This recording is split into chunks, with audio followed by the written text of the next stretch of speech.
So this is how the NFL Network analysts predict this game. 10 of them, and 6 of them have the Browns winning, most being relatively close games. Maurice Jones-Drew and Daniel Jeremiah have it, more than one score, one with an overtime game. When you look at this, I fully expect this to be a very desperate Steelers team who usually plays pretty well at home.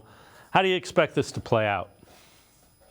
Yeah, it's really interesting to think about the Steelers looking down 0-2, and it's just that doesn't happen under Mike Tomlin, So you're like, okay, let's see, how does this thing go? I expect them to be a lot better. I expect Pittsburgh and a Mike Tomlin coach team to not go out there and get dominated up front again. But if you watch the offensive line against San Francisco, there were defensive linemen in the backfield on every snap. For the 49ers. That offensive line got dominated up and down. We don't know if Okafor is going to play. Dan Moore led up like 9 pressures and a couple of sacks. So if he plays, you're going to have the opportunity to exploit a weakness on the offensive line. Truly, I look at the keys to this game as the same as last week.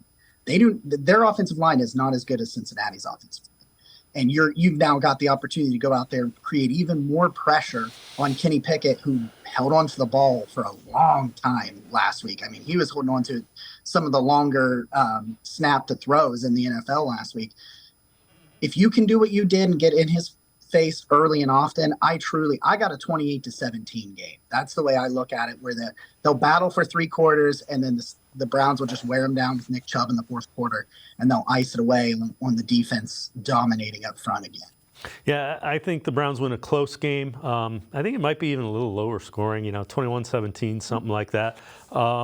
But I'm with you. As long as the Browns, and they were -2 in turnovers, as long as they don't give the ball away, if they take the ball away a couple of times, it could snowball on the Steelers with Kenny Pickett.